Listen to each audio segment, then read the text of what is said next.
As you will see in great detail tonight, President Trump was being advised by nearly everyone to immediately instruct his supporters to leave the Capitol, disperse, and halt the violence. So are you aware of any phone call by the President of the United States to the Secretary of Defense that day?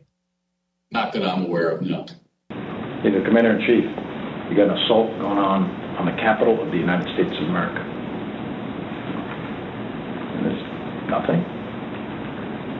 No call, nothing, zero. That I said, people need to be told, there needs to be a public announcement fast that they need to leave the Capitol. At 2:26, the Vice President had to be evacuated to safety a second time and came within 40 feet of the rioters.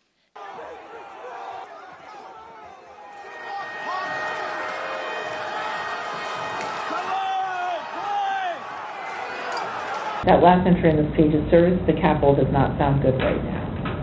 Correct. What does that mean? The members of the VP detail at this time were starting to fear for their own lives. Senator Josh Hawley also had to flee. Earlier that afternoon, before the joint session started, he walked across the east front of the Capitol. As you can see in this photo, he raised his fist in solidarity with the protesters already amassing at the security gates.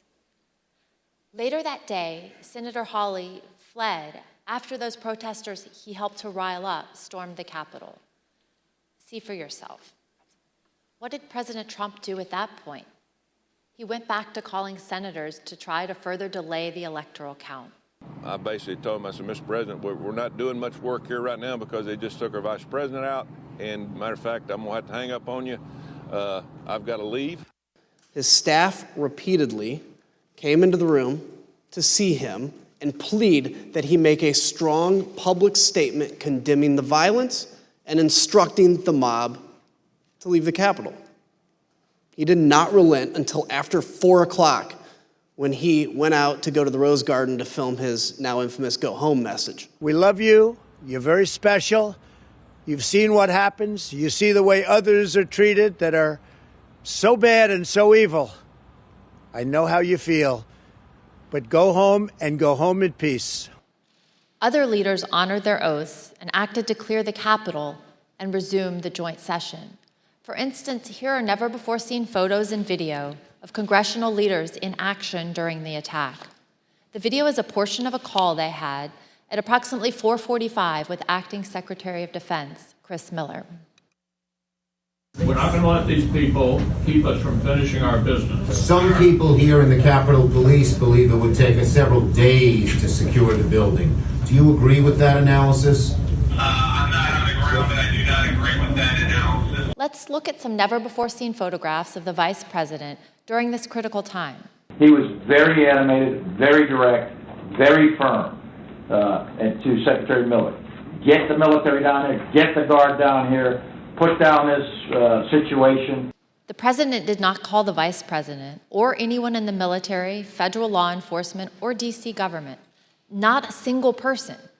But General Milley did hear from Mark Meadows. He said, we have to kill the narrative that the Vice President is making all the decisions. We need to establish the narrative that that the President is still in charge. After officers engaged in multiple hours of hand-to-hand combat, with over 100 of them sustaining injuries, President Trump tweeted at 6:01 and justified the violence as a natural response to the election. What was your reaction to President Trump's 6:01 tweet? At that point, I had already made the decision to resign, and this tweet just further cemented my decision. The staff who remained at the White House on the morning of January 7th knew the president needed to address the nation again, and they had a speech prepared for him that morning, but he refused for hours to give it. But this election is now over. Congress has certified the results. I don't want to say the election's over. I just want to say Congress has certified the results without saying the election's over, okay? My only goal was to ensure the integrity of the vote. My only goal was to ensure the integrity of the vote. In our hearing tonight, you saw an American president faced with a stark and unmistakable choice between right and wrong. There was no ambiguity, no nuance. Donald Trump made a purposeful choice to violate his oath of office, to ignore the ongoing violence against law enforcement, to threaten our constitutional order. There is no way to excuse that behavior. It was indefensible. And every American must consider this. Can a president who is willing to make the choices Donald Trump made during the violence of January 6th ever be trusted with any position of authority in our great nation again?